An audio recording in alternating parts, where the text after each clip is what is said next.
या 25 लोगों का, 30 लोगों का, 26 लोगों का एक और ग्रुप बनाएंगे, 35 लोगों का, और बनाकर उनको कौमी असम्बली में भेज देंगे कि भाई अब आप लोग चले जाएं, उनके तो इस्तीफे मंजूर हो गए, आप लोग चले जाएं और जाकर अपोजिशन की निश्चितता संभाल लें।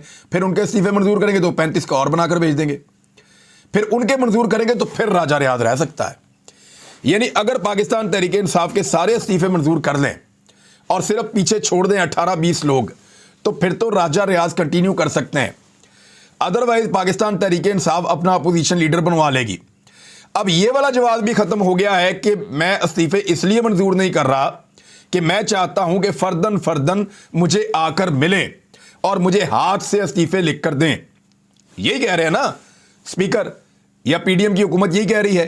तो अब फर्दन फर्दन वाली तो हो गई शर्त खत्म, अदलिया वाली भी हो गई शर्त खत्म, हाथ से लिखने वाली भी हो गई शर्त खत्म। अब जब तमाम शराइत खत्म हो गई हैं तो उसूलन पाकिस्तान तहरीक इंसाफ के सारे इस्तीफे मंजूर किए जाने चाहिए। कानूनी नुक्ता नज़र से तो यही ठीक है।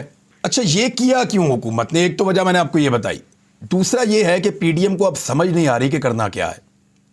यानी जिस तरह की शिकस्त इनको हुई है पंजाब में, उन्हें ऐसा लगता था कि पंजाब असम्बली को खींचकर ये किसी तरह मुद्दत पूरी करवा देंगे, लेकिन वो कर नहीं पाए।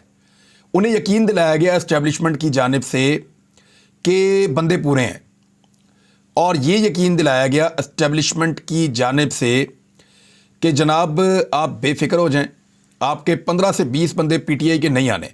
इवन कुछ सहाफ़ियों ने यहाँ तक बताया कि 25 बंदों का क्लेम किया गया कि पीटीआई के नहीं आएंगे, इनसे रब्ता कर लिया गया। लेकिन आप देखें वो सारे आ गए। उन्होंने एस्टेब्लिशमेंट की या दबाव डालने वालों के दबाव की परवाह नहीं की, उन्होंने अपने सियासी मुस्तकबिल की परवाह की। उन्होंने इमरान खान साहब को नाराज़ करना मुनासिब नहीं समझा और वो सारे पहुंच गए और वोट हो गया। एक बंदा भी पीडीएम के लोग मिलकर नहीं रोक पाए, ना उनके सहूलतकार रोक पाए। यानी अगर 185 हो जाते तो काम ख़त्म था, लेकिन वो नहीं रोक पाए, उनसे नहीं हो पाया। अब जब यकीन दिलाया गया है शहबाज शरीफ साहब को कि जनाब आपके नंबर पूरे हैं, आप बेफिक्र रहे, तो शहबाज शरीफ साहब को यकीन नहीं आ रहा, क्योंकि अभी तो धोखा खाया, अभी तो मार खाई है। तो अब कैसे उन पे यकीन कर लें? जो पंजाब में नहीं बचा पाए वो वफाक में कैसे बचाएंगे? लिहाजा शहबाज शरीफ साहब को इस बात का आइडिया था कि अगर एतमाद का वोट लेने का मुझे कहा गया और किसी एक जमात ने मुझे एतमाद का वोट ना दिया, तो ऐसी सूरत हाल में मैं वज़ीर आज़म पाकिस्तान नहीं रहूँगा और फिर दोबारा इंतखाब होगा।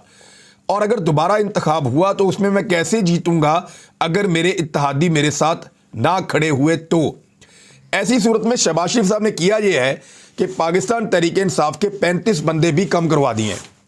ये 35 बंदे कम होने के बाद अगर रन ऑफ इलेक्शन में जाते हैं शहबाज शरीफ साहब, तो दोबारा वज़ीर आज़म पाकिस्तान वो बन सकते हैं।